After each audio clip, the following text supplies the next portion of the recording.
రైతుకు మేలు జరిగింది అని అంటే వైఎస్ రాజశేఖర రెడ్డి గారు, వైఎస్ జగన్మోహన్ రెడ్డి గారు చేశారు. పుష్కలంగా వాళ్ళు పండించుకున్న పంటకి బ్రహ్మాండమైన ధరకు అమ్ముకున్నారు జగన్మోహన్ రెడ్డి గారి హయాంలో. ఈ 18 నెలల్లో ఏమైపోయినారు రైతులు? అన్యాయం అయిపోయినారు. రోడ్ల మీద నిలబెట్టేశారు మీరు రైతులందరినీ.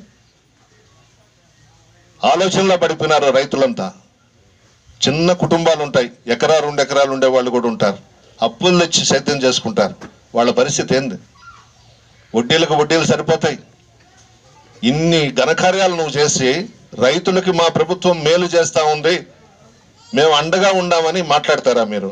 ఏం ఘనకార్యం చేస్తే మీరు సోమవారం నుంచి కార్యక్రమాలతో రైతుల వద్దకు పోతా ఉన్నారు? ఏమీ చేయలేదు, శూన్యం.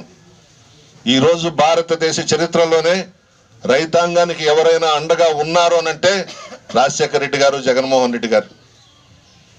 రైతు భరోసాలు పెట్టి ఏ ఇబ్బందులు పడకుండా అన్ని రైతులకు అందే విధంగా చేసినటువంటి వ్యక్తి జగన్మోహన్ రెడ్డి గారు. ఏం చేసావు నువ్వు? ఆ రైతు భరోసా కేంద్రాలకు అంతా తాళాలు ఏం చేసావు? యూరియా దొరకదు,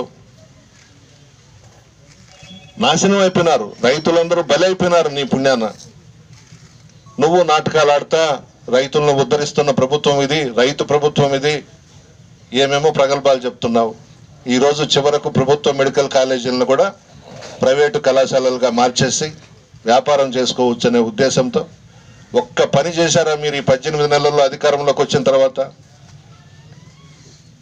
ప్రజలు మెచ్చుకునే పని ఒక్కటైనా చేశారా? ఏమీ లేదు.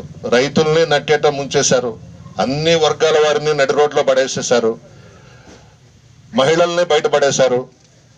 మీరు మాత్రం మీ కుటుంబ సభ్యులు, మీ మంత్రులు, మీ ఎమ్మెల్యేలు హ్యాపీగా ఆనందంగా సుఖ సంతోషాలతో వ్యాపారాలు చేసుకుంటా ఉన్నారు.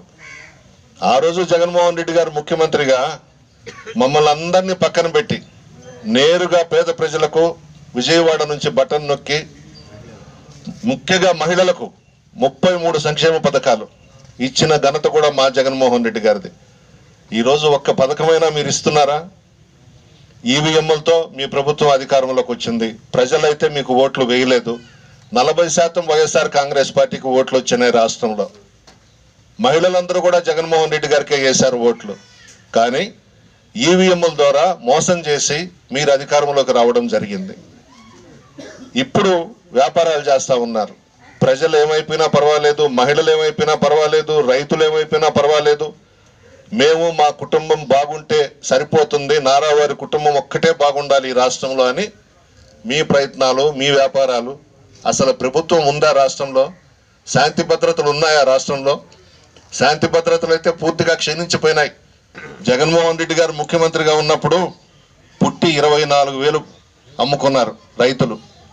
రైతుల కళ్ళల్లో ఆనందాన్ని చూసాం, సంతోషాన్ని చూసాం. నువ్వు ఈరోజు అదే రైతు కళ్ళల్లో రక్తాన్ని గారిస్తా ఉన్నావు చంద్రబాబు నాయుడు. ఈ 18 నెలల్లో రైతులు నష్టపోయినారు. ఈరోజు ఆత్మహత్యలే శరణ్యం అనే పరిస్థితికి రైతులు రావడం జరిగింది ఆంధ్ర రాష్ట్రంలో. అదేవిధంగా రాజశేఖర రెడ్డి గారు కానీ, జగన్మోహన్ రెడ్డి గారు కానీ రైతులకు పెద్దపీట వేశారు. రాజశేఖర రెడ్డి గారు అయితే రైతు బాంధవుడుగా నిలిచిపోయినాడు, రైతుల మనసుల్లో చిరస్థాయిగా నిలిచిపోయినాడు. రాజశేఖర రెడ్డి గారు ముఖ్యమంత్రిగా, జగన్మోహన్ రెడ్డి గారు ముఖ్యమంత్రిగా రైతులు ఎప్పుడూ సంతోషంగా ఆనందంగా ఉన్నారు, అన్ని పనులు చేశారు. ఈరోజు నువ్వు రైతులను గాలికి వదిలేశావు. 2014 ఎన్నికల్లో రైతులకు రుణమాఫీ చేస్తానన్నాడు. 80,000 కోట్లు ఉన్నాయి ఆ రోజు. కేవలం 14,000 కోట్లు మాత్రమే రుణమాఫీ చేసి వదిలేశాడు. తర్వాత జగన్మోహన్ రెడ్డి గారు ముఖ్యమంత్రి అయిన తర్వాత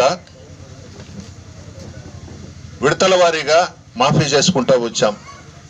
నీకు ఈరోజు రైతుల మీద ప్రేమ పుట్టుకొచ్చింది. ఏం చేశావు నువ్వు? ఉమ్మడి రాష్ట్రంలో ముఖ్యమంత్రిగా చేశావు, కొత్త రాష్ట్రంలో 5 సంవత్సరాలు ముఖ్యమంత్రిగా ఎలగబెట్టావు, ఇప్పుడు ఈవీఎంల ద్వారా ముఖ్యమంత్రి అయినావు, నాటకాలు ఆడుతూ ఉన్నావు.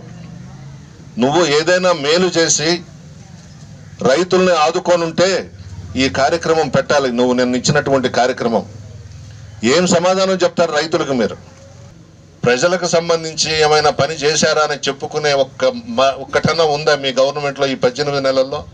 ఏమీ లేదు, శూన్యం. ప్రజలు మరలా ఎదురు చూస్తూ ఉన్నారు. జగన్మోహన్ రెడ్డి గారు అయితేనే పేదల కుటుంబాలన్నీ కూడా బాగుంటాయి, ఆర్థికంగా బలపడతామనే దానికి ప్రజలందరూ కూడా వచ్చేశారు.